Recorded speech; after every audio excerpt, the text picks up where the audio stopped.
All right, welcome back. So this section is a pretty big change. We've been focusing all of our time and all the videos basically around Bitcoin or teaching things that are necessary to understand parts of Bitcoin. It's all been about the blockchain and Bitcoin, and we haven't really ventured into any other cryptocurrencies, of which there are many at this point. And how many? Actually, we don't have an exact count, but there's thousands.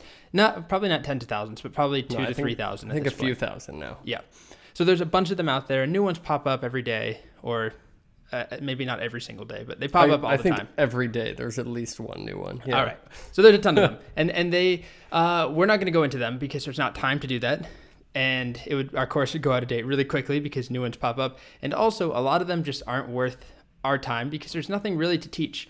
Most of these, or I shouldn't say most, but a lot of these other cryptocurrencies that are out there are basically Bitcoin with a fancy marketing plan or a new logo and a different name, or they're geared towards a specific audience like horse lovers or something like that. Garlic coin for people who like garlic bread. There's Dogecoin for, I don't know, people who like Shiba Inus. But there's also a subset of these other cryptocurrencies that actually do some things that are innovative, or they build on top of Bitcoin, or they're not just, at the very least, they're not straight copies of Bitcoin. They introduce changes, whether it's to the way the blockchain works or how long a block takes, or the number of blocks or the number of transactions in a block. Or some of them, like Ethereum, actually add in some totally different functionality that isn't present in Bitcoin. So that was a very roundabout way of saying that we're now going to talk about Ethereum. So You probably heard about Ethereum. If you've heard about any of the cryptocurrencies other than Bitcoin, of which there are many, as we've mentioned, here are some of the most popular in today's world. And when we say popular, a good metric of that, it's hard to measure buzz or something. I guess we could look at like Google Trends or something. Twitter. But what we're talking about is market cap of these cryptocurrencies. Yeah, so that's the number of outstanding units of a currency multiplied by the exchange rate in dollars or whatever your currency is. So basically the size of a cryptocurrency's economy. And what Bitcoin, most recently, when we did this calculation, what was it, Kevin? I think Bitcoin's about $150 billion as of April 2018, and Ethereum, I think, is about 70. Yeah, so it's between a third and a half, right? Yeah. So Ethereum has the largest market cap of any of the other cryptocurrencies, as we record this at least. So it's still not close to equaling the market cap or the size of the economy of Bitcoin, but it is the furthest along compared to all the other cryptocurrencies. So really quick, we're not going to go over any of these other ones on this page, on this slide, but we just wanted to highlight some of the larger ones. And these are ones that aren't just reskinning Bitcoin. It's not just Bitcoin with a fancy logo or a new color scheme. These add some sort of innovation or at least alterations to Bitcoin. Yeah. So what do we have here? This is Monero. So not endorsing them, but top left, yes. Monero. This is a privacy-oriented cryptocurrency. Yeah, this is Zcash. Zcash, also privacy-oriented, allows you to more privately, more anonymously send coins from address to address. Litecoin, which is like a faster version of Bitcoin. Yep. And then Bitcoin. Then these three over here, I feel like you can figure these out if you knew roughly what you're looking for. This is clear. There's an M, an L, a B, a Z. Then over here we enter into just random symbols. So this is Ethereum. So I think that's called a tetrahedron. That is the Ethereum logo. Well, wait, I think that's two tetrahedrons, isn't it? A tetrahedron is just a four-sided object. Whatever shape this is the Ethereum logo.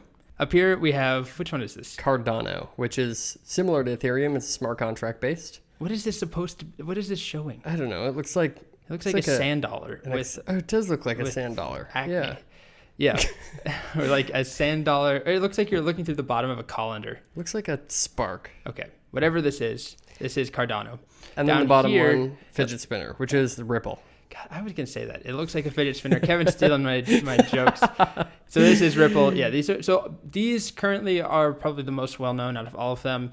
And definitely by far, Bitcoin is the most popular. And then right well, not right behind it, but behind it in second place is Ethereum. So Yeah. we are going to talk about Ethereum in this section. Again, not just because people like it or because it's popular or because it's worth a lot of money. We're going to talk about it because it actually adds some sort of innovation on top of Bitcoin, something that's pretty different and it's pretty radical. It's not just a faster time for a block or A new name. or fancier technology for the addresses. It's actually very different. So that's what we're going to talk about. We've kind of talked it up. So in the next video, we're now going to introduce Ethereum. Hey, welcome back. So in the last video, we said that Ethereum is one of many cryptocurrencies. It happens to be worth a lot more money than most of the other cryptos out there. And we also mentioned that it innovates. It added something in that Bitcoin didn't have. Well, there's a couple things that it does differently. Let's just start by just giving a broad overview of what it is, though. So, in a sentence, Ethereum is a decentralized payment network similar to Bitcoin. Okay, that sounds just like Bitcoin. Decentralized payment network seems pretty bland to me, Kevin. Not bland, but the same as Bitcoin, nothing new. But Ethereum allows users to write code that runs on the blockchain. So, Ethereum's blockchain is not just for commodities, not just for transactions. It also allows users of the network to run and write applications. Yeah, so this is a really weird idea to most people, myself included, when I first started hearing about it. I think actually a lot of people have invested in Ethereum and own it without really understanding what it is or how it works and what's happening behind the scenes. So it's not that you have to understand this if all you care about is just wanting to go buy Ethereum. But if you do understand it, I think it's a really cool thing that Ethereum does. I'm not an evangelist. I'm not trying to convince everyone that this is the way of the future or anything. But just from a technological perspective, it's kind of a weird and cool idea. So as Kevin already mentioned, basically the idea is that you run code on all these computers, all the different miners. Imagine Bitcoin, except instead of just mining the ledger and keeping track of the ledger, maintaining it, they are running code that anybody could write, applications. So we'll talk about what makes sense and what doesn't, as far as what you would run and why you would care about that in just a little bit. Yeah, and at face value, if you're wondering why you would put code on a blockchain or how a blockchain would actually be used to run code, you're not alone. And Yeah. This is something that is quite confusing initially. So over the next few videos, we're going to do our best to explain in layperson's terms what is going on the Ethereum blockchain and why it's different than Bitcoin. Right. But let's start just quickly by talking about the history of Ethereum, or Ether is what most people will say, because that extra syllable at the end is just too much work. It's too much. It's two syllables extra, and nobody has time for that. Oh, you're right. I can't count. Ethereum was born out of someone named Vitalik Buterin's desire to add scripting to Bitcoin. So Vitalik Buterin was a contributor on the Bitcoin project, and he was interested in introducing really an application layer to the blockchain, to Bitcoin's blockchain. So that community is a little difficult to convince when it comes to making massive changes to the underlying architecture, sort of understandably. So he failed to get any traction, or failed to get enough traction to make a material change to Bitcoin. So what he instead did is he decided to make a new cryptocurrency. And that new cryptocurrency is called Ethereum. And when was it? Around late 2013? Yeah, that was in 2013, and they actually began development in early 2014. So a quick note, Vitalik, the guy Kevin's been talking about, it's a little bit controversial, I think, in general, because A lot of it controversial. the way that he's gone about, basically everything is the opposite of how whoever created Bitcoin, Satoshi, or whoever, whatever team it was, they tried to stay under the radar, kind of be quiet, picked a pseudonym, as we've already discussed. Vitalik has put himself out there front and center, not only his name, but he does, like, I saw him on Vice News just a couple days ago doing like a media blitz, basically. He's very vocal and he's a personality. So very different than the approach that the creator of Bitcoin took. Yeah, he does interviews, he has a Twitter. It's very different. There is somebody at the helm of Ethereum, and that has its advantages, it has its disadvantages. So next what we're going to do is try and get to this idea of running code on the blockchain. But to do that, we're going to start by just talking about running code not on the blockchain. So, Nintendo 64. Many sweet memories. Good memories. So, if you don't know what this thing is, this is a naked Nintendo 64. This is a video game console. And it looks like it came out in 1996. And it's a simple computer. Now we're showing this because of this little black square on the left. And this black square is called a CPU. It's a central processing unit. And we're pointing at this because this is an analog, or this is really the main component that we're going to need to describe to move towards an explanation of Ethereum, because this is actually the piece of this circuit board that does computation, that can actually do something like 2 + 2. So when a Nintendo needs to calculate, for example, the velocity of Mario's jump, when you hit the A button, what actually moves that character from the ground upwards? Well, that's actually a CPU. Well, that's actually acceleration, Kevin. Well, I guess it's also acceleration. So how does the CPU determine the acceleration and the velocity of Mario? So that's actually this CPU, this brain of the computer, moving data around in memory. Okay, so we've established CPU is important. Your computer has a CPU, whatever phone you have has a CPU. Great. Now we have to transition to a turtle. My favorite, Simple Turtle. Colt doesn't like Simple Turtle. I, for one, think it's a great example to explain what's going on in a CPU. Okay, well, I don't hate it. You're just going to have to bear with us for a second. And if you know how to program, this is... this might be a little bit slow. Cover your eyes. So the idea behind Simple Turtle, it's a really classic example when people are learning to code in Computer Science 101 or whatever intro to programming course. It's an educational tool, an exercise that allows you, the whole goal is that you have this little turtle, this avatar, and a course, an obstacle course or a world that you're trying to navigate, and you're trying to get the turtle to the food. You got to get the turtle to the leaf. So you have to give instructions to the turtle how to get there. And what we're trying to show here is that code is just a bunch of instructions, so simple little things. And I promise this will tie back to Ethereum in a bit. So turtle starts out here, and we can tell it to move forward. We can't just say move to the food. We have to give it very specific instructions. Move forward, how many spots? 4 spots. So this is all happening on the CPU. Then we tell it to turn right, and then we tell it to move forward 5 spots, and then we tell it to turn left, and so on. And this is obviously one of many ways of getting to the food, but the idea is that it's just a recipe of these short, stupid little lines. On their own, they don't really accomplish much. You put them together, you have an application, although that's a bit of a stretch to call this an app. It's quite useless. So as we've already mentioned, or as I did, skipped ahead a little bit, there's a CPU on pretty much any device these days. I mean, even smoke detectors, phones, laptops, TVs, gaming radios, consoles. Everything. All over the place. And these all, they vary in their capabilities, but they are all doing the calculations on whatever device they're in. So the next model of computation, which is really the evolution forward from just using the CPU in a Nintendo 64, was called the cloud computing era. Sure. We'll call it an era. Okay.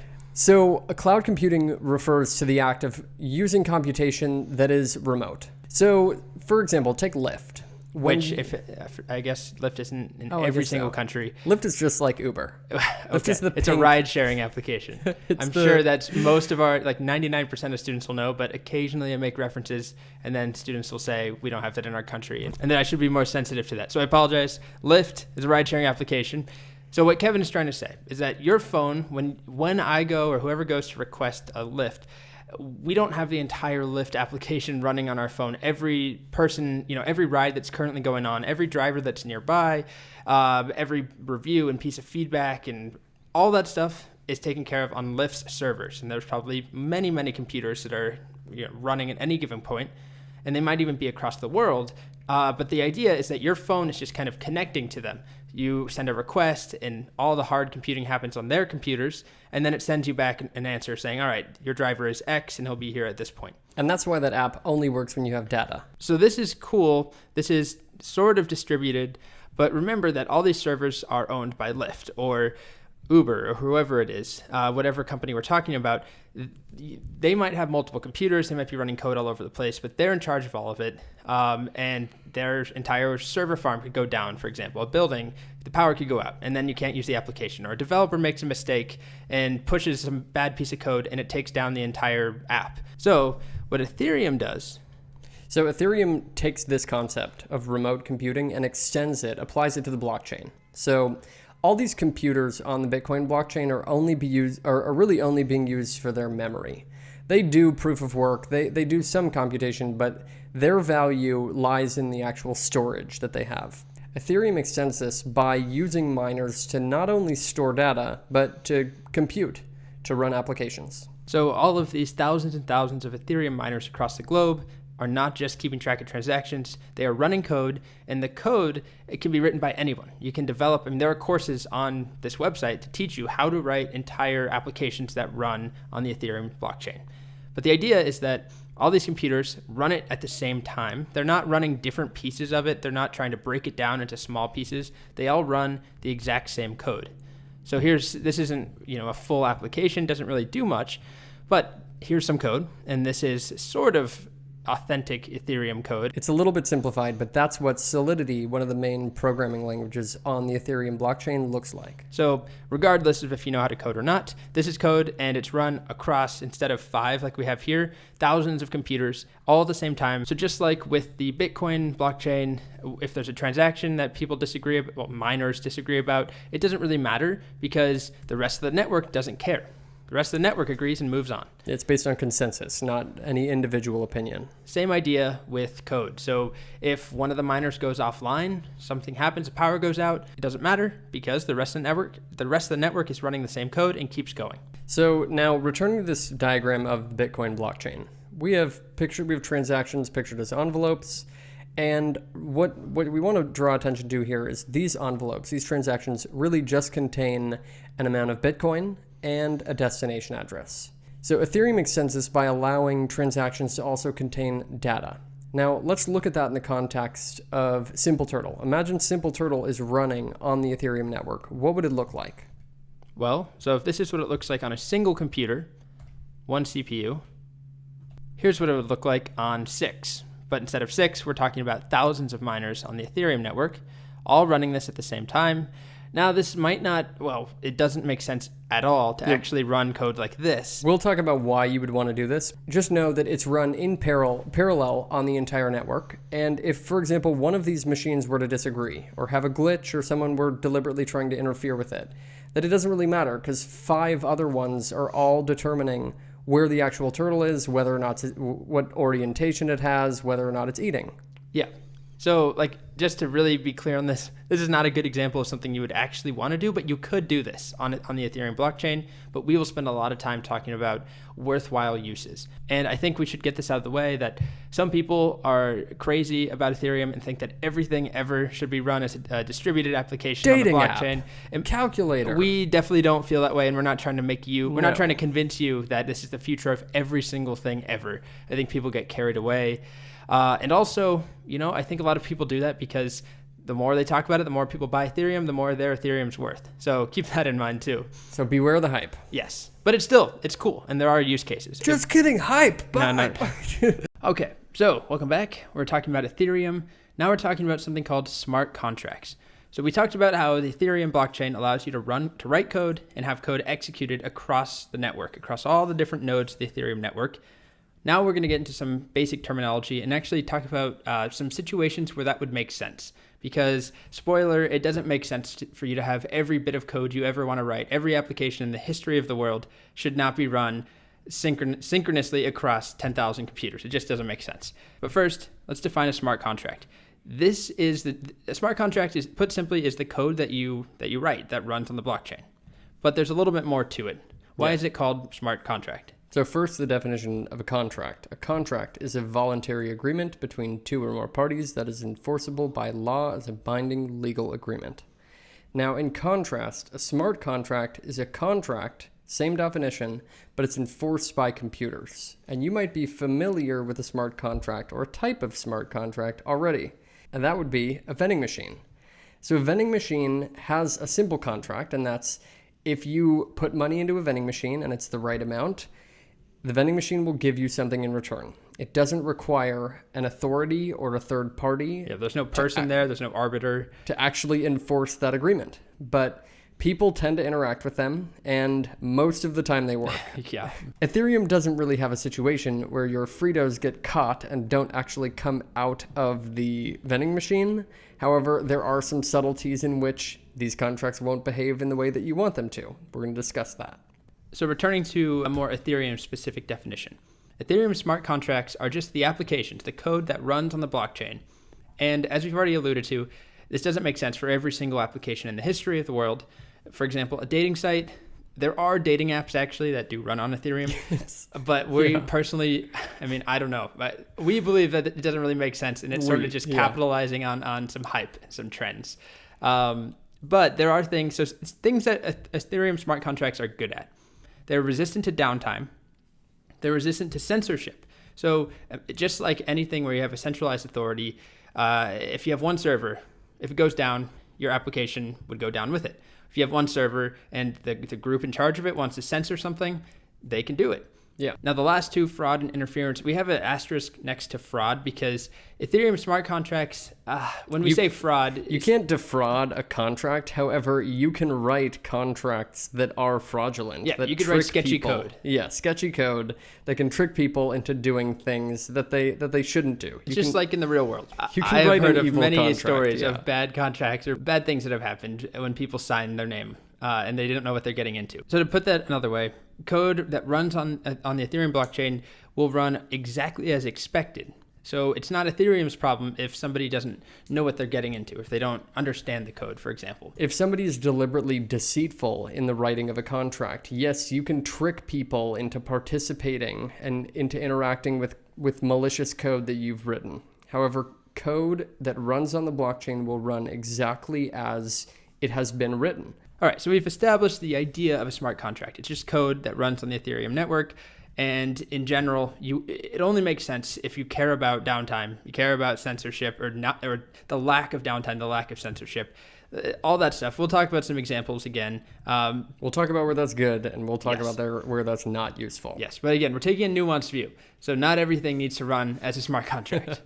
So let's talk about something that would make sense. A simple one. So a simple example that we're going to talk about is something called a deed. So in the real world, what is a deed, Kevin?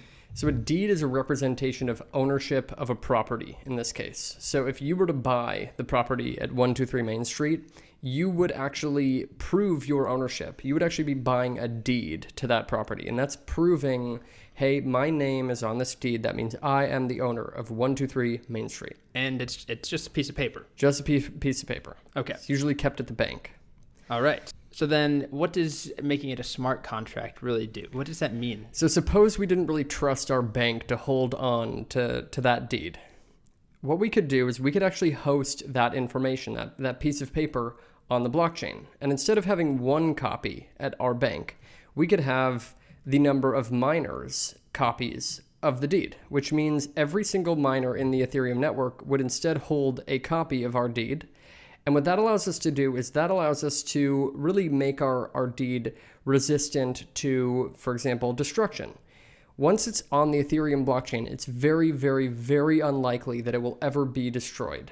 It doesn't look like any time in the near future that the entire Ethereum network will be shut down. Now, that's our resistance to interruption that we were describing on the previous page. So how would we use this deed? Suppose we wanted to transfer. So remember, this deed is just a contract. It's a piece of code that lives on the blockchain, and all that it has is two pieces of data. One, the address, and two, the owner. So represented here as the cyan circle around it. Suppose I wanted to give, or I wanted to sell this property to this person who's pictured here as what? It's like a blood orange color. Yeah, you can just say blue and orange, Kevin. We don't have to go with these elaborate color descriptions. I like the Pantones. It looks like Tangerine Tango or something. Tequila sunrise off the coast of Cabo Orange. Okay, we'll call it Cabo Sunset. So we've agreed that it's called the burnt street cone orange. Okay, get on it. Get on it, Kevin. So suppose I want to transfer this deed to the person on the right, pictured here as burnt street cone Cabo Sunset orange. The orange clip art. Yeah, suppose if I want to transfer this deed, which in real life what I would do, I would go to the bank with that person and then I would sign my name and then we would transfer the deed to them. On the blockchain, what we would instead do is we would send a transaction to our contract. We'd send a transaction in the same way we sent a transaction to our Bitcoin miners. That transaction would say, I'm the owner of this deed, transfer it to this orange person. And that would mean that the deed would then update to that orange person. And the orange person would have their address And from that point forward, they would be in control of that deed. So when you say it updates, though, that means that it's updating across the network. Every miner is updating. Their computer is running code to update the value of the owner. What are we calling this? I guess we haven't said variable, but the place in memory that is storing the owner. Yeah. They're updating it across however many thousand miners there are at that moment to change from this owner to that owner. Yeah. So in Bitcoin, we could only send Bitcoin. We could only send actual currency. Now in Ethereum, what we can do is we can send data. We can send a message to a contract and change data on the blockchain. That ledger is no longer limited to just holding, for example, the unit of Bitcoin. It can now hold information like the owner and the address for a deed. Yeah. So the commands that are sent along are basically lines of code. Yeah. Like Simple Turtle, it would be like you could send a turn left message. Yes. Or in this case, change owner message or update. Well, I guess that's it. Just changing the owner. It would just be change owner. And this contract would have been smart enough, would have been written in a way to only respond to an air quote change owner message if that change owner message is sent from the current owner. So for example, let's say I own it and then Colt just is trying to mess with me and steal 123 Main Street. He couldn't send a change owner message to that contract. The contract would just ignore him. Colt, steal my 123 Main Street. So in the next video, we're going to give another example of a smart contract that's a little bit more useful than this, much more useful than old Simple Turtle, and a little bit more useful than our deed. Okay, see you then. All right, welcome back. So up until this point, we've talked about smart contracts, the fact that they're applications that run on the Ethereum blockchain, and we've been very upfront about the fact that in most cases, an application doesn't really benefit from running on the blockchain, and in many cases, it can actually just be a hindrance and not worth it. But there are some situations where it really does make sense. And so what we're going to do now is walk through one hypothetical situation, which has to do with voting or an election. So give us a little setup, Kevin. So suppose we are trying to conduct an election in a country where we don't trust our government, and we want the election to be run fairly. We also are concerned about external actors interfering with our election. We're concerned about our government trying to suppress some voters. We just want to make sure that everybody has their fair vote and that the count is fairly conducted. That nobody can, for example, interact or interfere with, for example, a voting machine, which is very often a concern in modern elections. Yeah. So as Kevin I think Kevin's idea is a little more far off, maybe a couple of years away. It's going to take some infrastructure before we could do that. But what we're going to talk about still could be relevant in today's world, even if we're just voting on something not as important as a governmental election. Let's say we're voting on a change that's going to be made to Ethereum, for example. Yeah.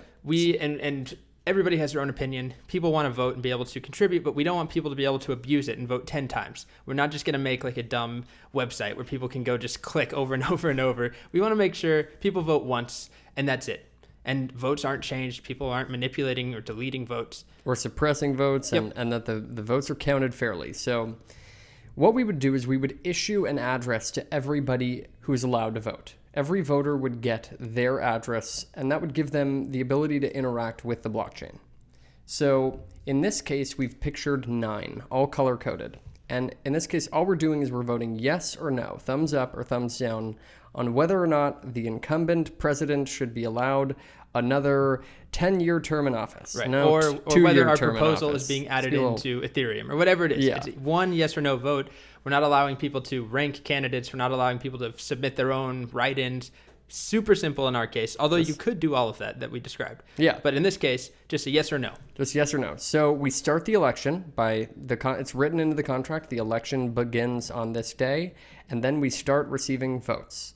So the first one comes in. It's a thumbs up. Okay, now stop, Kevin. When we have this here, what we're talking about here, we're showing this in one place, right? This looks like there's one centralized voting. I don't want to say ledger, but one voting machine. Yeah. Sure.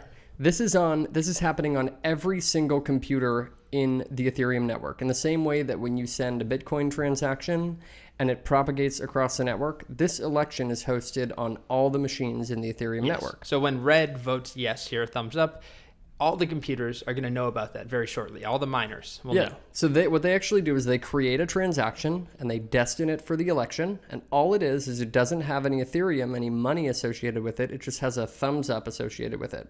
They send it to the nearest miner, and then that actual transaction propagates across the network. And then within 10 to 15 seconds or 10 to 20 seconds, which is the block time for Ethereum, that vote is presumably hashed into the current block or maybe the next block. You send the vote and you wait a little bit. So right now we have 1 vote. So we get our next votes, 2 no votes. So 2 people don't want the president. They've had it. They're sick of this president. Okay.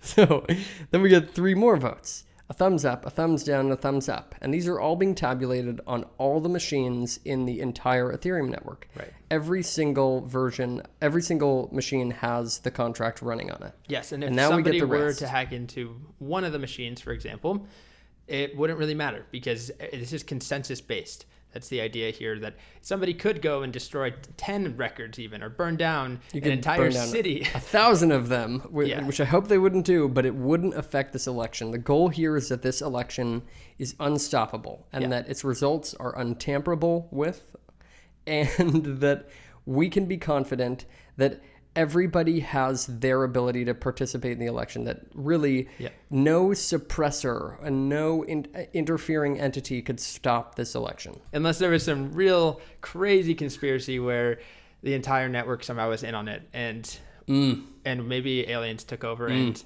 reality isn't. Can we say the I word? The I word. The Illuminati. The Illuminati. So at the end of the day, the miners could tabulate the results. We see that it's a yes. So in this case, even though we didn't trust the government apparently enough, we had to have this Ethereum-backed election. Everybody still voted to keep the current president or dictator or whatever we're talking about. And the current president would be thrilled. Thumbs up. But everybody agreed beforehand, hey, we're going to trust the contracts. We're going to believe in the Ethereum's ability to keep a fair vote. Just like people believe in Bitcoin's ability to keep a transaction safe. Same idea, except now we're talking about thumbs up or thumbs down, which is just a piece of data. All right, welcome back. So what we're going to do now is take a step back from smart contracts, from talking about code and how it runs on the Ether blockchain, and just talk about some of the other fundamental differences between Ether or Ethereum and Bitcoin, because there are a couple others that we've glossed over up until now. We've actually mentioned briefly, for example, it takes, 15 or so seconds for a block in Ethereum? Between 10 and 20. Okay, versus compared to Bitcoin, we're talking about roughly 10 minutes. Yeah. So that's one distinction already. We're going to talk about a couple of others. And these were done for reasons. So we'll talk about why. These were choices that the developers made as they were creating Ethereum. And they had the experience of looking at Bitcoin and how it worked and figuring out how to improve upon it, at least for what they wanted to do. So let's start by talking about some of the limitations of Bitcoin. The first one we list here is transaction times. Okay. A lot of people are frustrated with the fact that you have to wait at least 10 minutes to clear one block on the Bitcoin blockchain. So if I'm buying coffee and I want to buy it with Bitcoin, ideally I don't want to have to stand at the register for 10 minutes, at least 10 minutes, for the current block to be confirmed. And more often, and for safety's sake, you want to wait a few blocks. You want to wait 20, 30, 40 minutes until your transaction has been hashed a few blocks in to the blockchain before you consider it complete. So this slide here actually illustrates some of the key differences around transaction times and just transactions in general between Bitcoin and Ether. So when the developers of Ethereum were setting out to write the code to set up Ethereum, they decided that they needed to have a faster time per block. And the reason for that, the main one is that if the whole currency, the whole idea is based off of running code and having this code run across the entire network, you don't want to have these blocks take forever. Because you're not just working with transaction data about an amount of Bitcoin. If you're actually building a voting app like we've talked about, you don't want it to take 10 minutes for the apps to talk to one another, to update, essentially. Yeah, the intention is that these applications will grow much more complex and communicate with one another. You don't want to sit there for 6 hours while a message propagates across half a dozen applications to get you a result. Yeah, so Bitcoin, roughly 10 minutes or 600 seconds per block. Ether, we're talking about 15, well, what did we say, 10 to 20? Yeah, between 10 and 20. And then one of the upsides of Bitcoin, though, is that less bandwidth is required because the miners are communicating with each other less often, every 10 minutes versus every 15 seconds. So one of the problems with Ethereum being faster than Bitcoin, one of the advantages to Bitcoin, is that Bitcoin's blockchain splits less often. As we talked about in the mining chapter, when two miners find proof of work, they have to broadcast their answer to other miners. So there's a much shorter window to communicate in Ethereum and answer, and very often multiple miners will find separate yet both valid proofs of work against a similar timed block. However, Ethereum has a built-in way to kind of handle that, right? Yeah, Ethereum takes a different approach where it's not winner take all. One person is not the only miner who gets paid for finding proof of work if many people find it, unlike Bitcoin where one person is going to get the payout. Yeah, in Ethereum it's called the uncle reward. You're rewarded even if your block is not included in the main chain. All right, but we're going to get there. The last thing we should mention on this slide, the payout for Bitcoin, you find proof of work, it's 12.5 Bitcoin right now, although remember it started at, was it 50? And then halved, and it's halved again to 12.5. For Ethereum, it's 5 Ethereum per block. The blocks, like we said, are mined much faster, 10 to 20 seconds, so the reward is lower. And that also makes it, the shorter window, the 15 seconds per block, makes it more predictable for miners because you're not investing all your hopes in getting this one shot per 10 minutes. You instead have every 15 seconds you get a new shot, roughly. Yeah, things even out faster that way. So the next thing we'll talk about, as far as a limitation with Bitcoin, a frustration that people had after seeing Bitcoin work for a couple of years, especially when it got popular. Yes, was transaction fees. So what are we looking at here, Kevin? So pictured here are the average transaction fees over time. I think, what's that? The way back. That is November of 2015, 16? No, this is 17. I think 17. This is just, I don't know what the scale for this is. Looks like 6 months. Okay. All right. So in the past 6 months, we've seen many more spikes in the Bitcoin transaction fees. Yeah, so Bitcoin is here in blue. Hopefully this line shows up. And down at the bottom, you might not even notice it over here. This is the Ethereum transaction fees at the same time. And because Bitcoin has a smaller block, Bitcoin has about 2,400, give or take, transactions per block. And it's only one block every 10 or so minutes. That means fewer transactions fit on the actual block. And what happens when the network is congested, and we covered this in the fees chapter, when the network is congested, that means people have to fight for a spot on the current block. And how do people fight for that spot? They bid higher. They say, I'm willing to pay a larger fee. So what was it? That was about Christmas time, right? Yeah, $55.16 US dollars. So if you wanted to be on the current block in December, around Christmas time, even if you needed to send a millibitcoin, if you needed to send, I don't know, that was probably $20 at the time, you needed to include the transaction fee or a competitive transaction fee, give or take $55. For an average user, if you're trying to buy coffee with Bitcoin, or if you're even trying to buy anything with Bitcoin, right, paying $55 for any transaction is prohibitively expensive. Yeah. In Ethereum, it's much more stable. Yeah, and you can see, so not only are the fees lower in Ethereum, they're also, it just doesn't fluctuate as much. It looks like, it went up for a bit here, but still, relative to what we're talking about in Bitcoin, the difference is we're talking about $4 versus 50 cents compared to $55 down to like $1 in Bitcoin. Much, much larger fluctuation. And remember, there's a lot of variance on fees. If you don't need your transaction to clear quickly, you can bid way lower and just wait till the network is less congested. But these are the averages we're showing here. Okay, the next point that people have become frustrated with Bitcoin for has to do with how mining has evolved over time. And we've mentioned this already, that mining, when we first introduced it as a way that, yes, potentially you could earn Bitcoin, we were very clear that it's very difficult to do nowadays because it has become a very centralized, I guess not a monopoly, but a very centralized market where very few people or organizations that have a ton of money, they've concentrated all the mining power in the world into a couple of places, a couple of organizations. So we've mentioned this a little bit, but the reason that this happened, and it wasn't like this at the very beginning.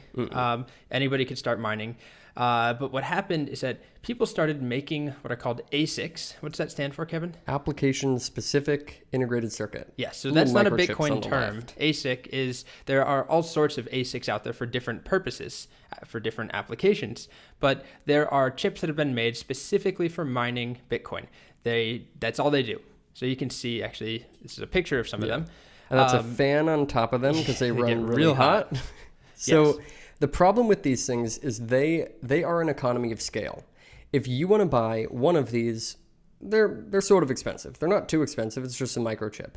But if you want to buy 10,000, it's going to be a lot cheaper than 10,000 times the price of one. Yeah. Now that favors people who are willing to put in a massive investment. And what has happened over time is a small group of people, relatively small, has the mining power has concentrated amongst this small group of people, which has basically created mining cartels, groups of people with disproportionately more power than the average user.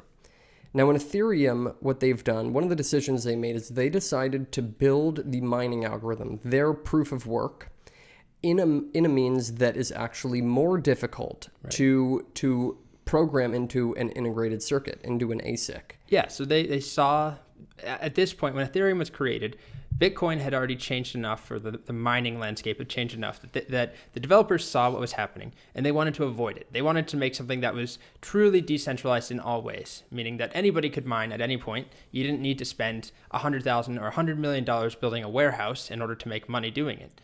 So what they did, as Kevin mentioned, is they found a way, a different algorithm and a different place to run it on your computer, essentially, on the graphics card, which is something that every laptop these days has. But the difference is that graphics cards are an existing product, an existing economy that wasn't created like these Bitcoin ASICs to mine, that were created out of thin air just to do this. Graphics cards have been around. They have their own market, right? Computer gamers buy graphics cards, and they have for years. And they're also very useful for artificial intelligence algorithms. So they'll continue to be useful in the future, which is of particular interest to people who care about the environment. Those chips on the left will be completely obsolete within a matter of years, whereas these graphics cards on the right will remain useful because they're general purpose computers. So the last point that people view as a limitation of Bitcoin is that it's limited in scope. And this one stands out compared to the other three, which I think objectively we can look at and say that, yeah, there are longer transaction times, or fees are higher, or that the mining landscape has become centralized. Limited in scope, though, it set out to be a currency. It didn't set out to be anything else. And that doesn't make it that's not bad. That's not inherently bad. A negative thing. Subjectively, once people started using it, people said, whoa, it would be awesome if we could actually add some intelligence into this distributed system. So we've already mentioned this, but the developers of Ethereum set out with the idea of, instead of just simply creating a currency that's stored on the blockchain, what if we could actually run applications at the same time? Do something beneficial other than just storing transaction information, run code. And we've talked a little bit about it. We showed a couple examples. We're going to continue to do that. So if this is still a little fuzzy, don't worry. I know it's a really foreign idea. It's a lot of people who understand cryptocurrencies and the blockchain still struggle to really understand how Ethereum works. But the point is, as far as how it compares to Bitcoin, Ethereum just does something else. It's not just using all that time and energy and mining power to just store numbers. Well, actually it is. At the end of the day, that's what code sort of is doing anyway. But it's not just storing numbers that relate to the currency or to the transactions. It allows users to run code. Okay. So to wrap that up, you want to take it, Kevin? So here's our side-by-side. Bitcoin and Ethereum. Bitcoin, the blocks take much longer. The miners use something called an ASIC in Bitcoin, whereas in Ethereum, you use something called a graphics card, which you might be familiar with. Well, and we should clarify, that's not necessarily true that all miners use ASICs. It's just the miners who are earning anything are using ASICs. Bitcoin addresses are owned by people, whereas Ethereum addresses can be owned by people or can exist as applications. And then Bitcoin was designed to be a commodity, whereas Ethereum was not only designed to be a commodity, it's also designed to be fuel. The actual currency is supposed to be fuel for applications that run on the blockchain. Yeah. And so we'll revisit the last two especially. We haven't talked about how what it means, like fuel for applications, and how code actually is executed. We'll get into that in just a little bit. All right, welcome back. Now what we're going to do is talk about what happens in an Ethereum transaction in some real detail. We've kind of just said Ethereum can run code on the blockchain and there's also a currency involved. We're going to actually explain how it works and what's happening. So we've seen a slide like this one. I don't remember if it was exactly this one, but on the left, Similar. We've got Bitcoin. You send Bitcoin in a transaction to an address and that's it. In Ethereum, not only can you put Ethereum in a transaction, you can put a method call. You can put data into it. Yeah, so this is code. If you're not familiar with what a method call means, something like move forward or, I don't know. It's an instruction. Transfer deed or vote yes or vote no or something. Whatever the code is, there are some instructions you could include. And on top of that, there's another distinction. Not only what goes in the transaction, but where those transactions can be destined. Okay. So in Bitcoin, transactions can target a public key. Well, it's not technically the public key, Kevin. It's a hash of a public key, Yeah. but basically a public key. You can point a transaction at a public address, a destination that's owned by a person. A human. Hence the yellow little clip art we have here representing a person. I think it's like olive chartreuse. Okay, Kevin, I'm going to kill you. So next, Ethereum transactions can point at both externally owned accounts, which are the same thing as a public key in Bitcoin, or a contract, which is just an application, a smart contract that's hosted on the Ethereum blockchain. Yeah, so this is the weird thing. You can send Ethereum to a person. I can say, hey, Kevin, I need you to send me X amount of Ethereum, please, just like you would with Bitcoin. Or we can have transactions that are sending code to contracts. So instead of sending an amount of Ethereum to Kevin's account, I could send a line of code to some address. Like a vote yes or a vote no or a transfer deed. You can also send Ethereum to contracts. There are some contracts that associate with them a given amount of value. Yeah, like crowdfunding. Yeah, for crowdfunding, you would want to hold Ethereum in a contract. And in that case, you'd also send Ethereum to the contract. Yeah. Okay. So reviewing the Bitcoin blockchain just looks like this roughly, very simplified, but we've got the number of Bitcoin and then an address that you're sending it to in each transaction, as well as, I guess we're not picturing the from address, but anyway, This is what a transaction looks like on the right side of the equation, how much and where it's going to. Now returning to our simple turtle example, this is what we're working with, and we're trying to get this to run on the Ethereum blockchain, don't ask why, but if we wanted to, it might look something like this. Instead of the Bitcoin blockchain, we have this. So not just transactions containing Bitcoin being sent to an address, we have transactions on the Ethereum blockchain that contain Ether, like here, 3 Ethereum being sent to this, whatever this address is. But then we've also got turn right being sent to this address, or here we actually highlighted the green ones contain code. Yeah, the green ones are simple turtle. Yeah, and so this is a very silly, trivial example with turning right and move forward. But in place of these, it could be, like we've talked about, send vote or transfer funds for crowdfunding or what else? Self-destruct or... Yes, sure. Yeah. All sorts of commands or information. Like what would you send? What kind of information? So some contracts very often need to know the exchange rate between Ethereum and another digital currency. So in some cases, you want to update your contract with an up-to-date exchange rate.